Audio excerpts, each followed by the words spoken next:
welcome back. My name is Shannon Kaiser, and I'm so happy to be here with you today. This is all about you and feeling better.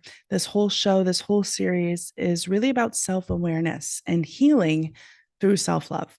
And I combine spirituality, self-help, and psychology. And mental health is very important to me. So it's all through the lens of kind of us showing up for ourselves and really learning from the process and the journey that we're on.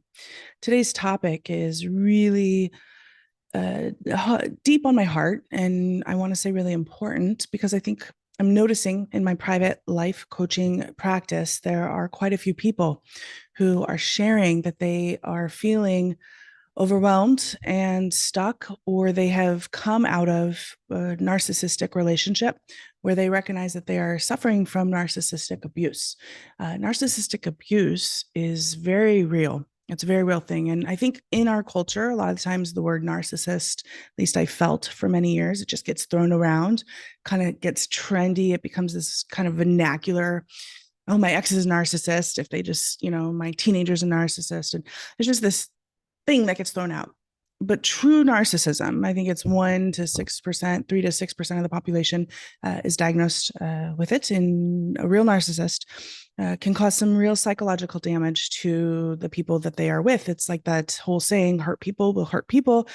But enough of that. Like, we can stand up and be stronger in the experience of not allowing ourselves to be sucked in to this energy, because there are certain ways that, for example, narcissism and narcissists are really about feeding off of other people's energy to support their narrative in their mind of their ego, of being grandiose or of being perfect, of being really having their needs be the most important. And so they will often go towards empathetic people or people who have really big hearts, people who are maybe more vulnerable in the experience of wanting to help, the archetype of wanting to save or save others, the healer, person who really wants to make a difference in other people's lives. This is often kind of what kind of comes together. It's like the yin and yang, if you will. I want to help you today avoid being with a narcissist. I went through and started to recognize on my own healing journey that many of my personal connections were involved with people who were narcissists. And I went through a personal relationship that was the most turbulent thing I've ever experienced in my life. Coming out of it, I recognized I was suffering from narcissistic abuse. And I started to replay the key moments throughout the partnership. And there are pivotal moments if you look at the timeline after you're out of it, because it is this energy of like getting you sucked in, and it's exciting and it's grandiose, but it's also a roller coaster of drama, and it's a lot of fueled of all of the insecurities coming in and out. What you really want to do is protect yourself and know that you are your own sovereign person and you have needs that are important. So one of the things that I'm going to share today is a way that actually I'll share 3 tips on how you can really avoid being with a narcissist, but we can fill in the word narcissist with toxic person, sociopath, energetic vampire. It's really anybody who's not good for you, anybody who is going to take from you, use you, abuse you, and just leave you out to dry, which is kind of what those energies do. So number 1 is to pay attention to your senses, all of them.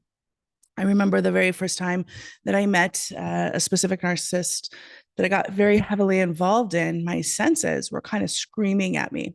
Now, we have our senses, we have our eyes, we have our smell, we have touch, we have our body sensations, and that's what I'm talking about.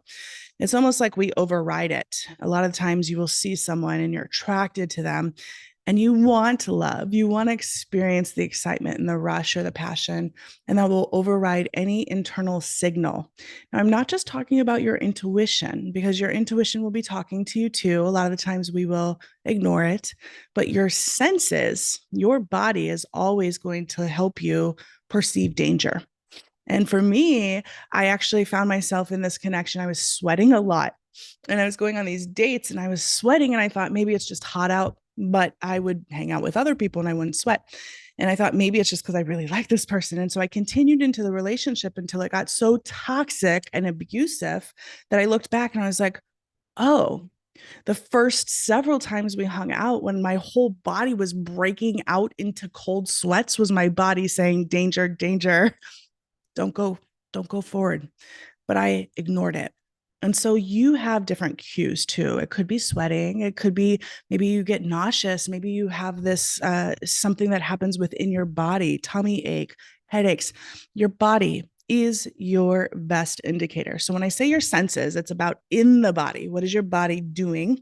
Because your body is connected to your heart and your intuition and your mind. And instead of overriding that, really pay attention to it.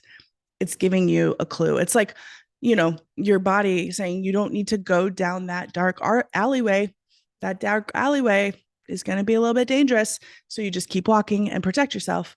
Or do you walk down that dark alleyway and ignore all your senses? That's really what that's about. So number two, to avoid being with a narcissist or a toxic person or someone who is probably going to hurt you really bad in the long run, is to ask, how did you feel when you first met, when you encountered them?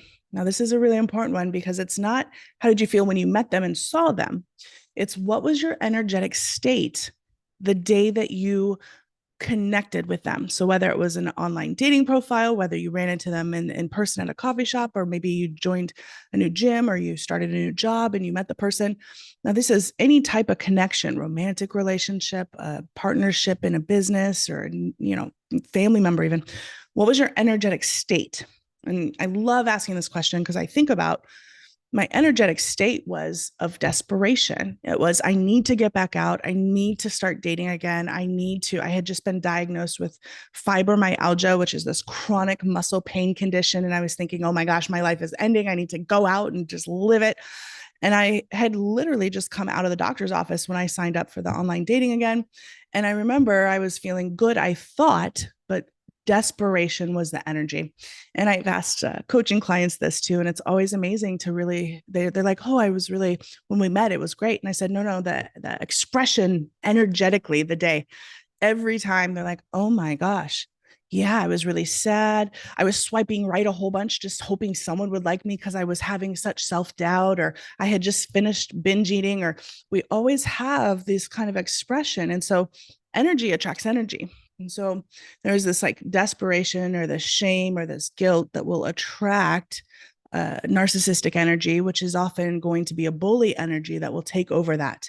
So you want to keep your vibration high. You want to protect yourself. You just want to recognize, am I really in a mental state where, healthy mental state, where I can move forward and call in quality connections in my life? So just ask, how did you feel the day that the connection transpired? The third and final tip that I'll share with you today is to look for mirroring. Mirroring is a tactic and a strategic way that many people who are master manipulators will try to get you involved in their world. And it happens so subtle that we don't even notice that, especially if you're just having a conversation with someone and you're enjoying the time.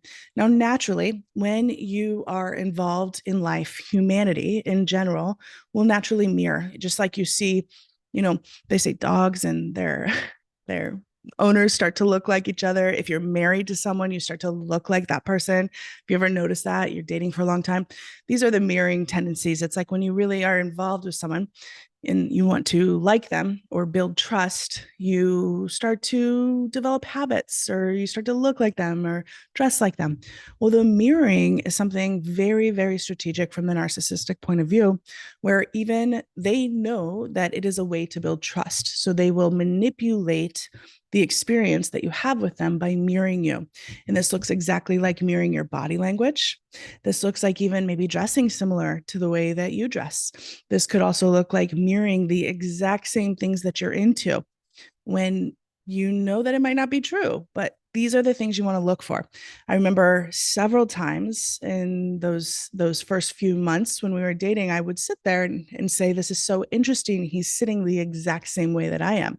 And I recognized that he was mirroring.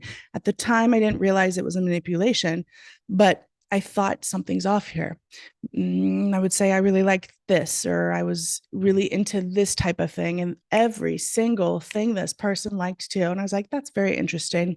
Not everyone likes everything of the same person. So mirroring can look like body language as well as morphing into saying, I like what you like. So, really pay attention. These three things: pay attention to your senses. How does your body feel?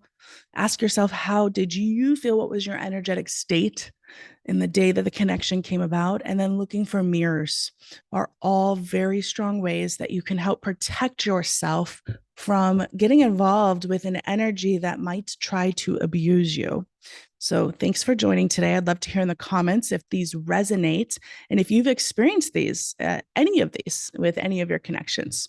Thanks again for playing with the world. And if you want to go deeper, please get my book, Return to You, is really good on this topic, where I talk about our experiences with partners and how to let go of a relationship that's no longer serving. But I think the Self-Love Experiment is also a great book and a resource. It's all about self-love and self-compassion for yourself first. So these are some resources if you want to go deeper. Thanks again for joining in. Have a great afternoon, evening, morning, wherever you are watching. Bye.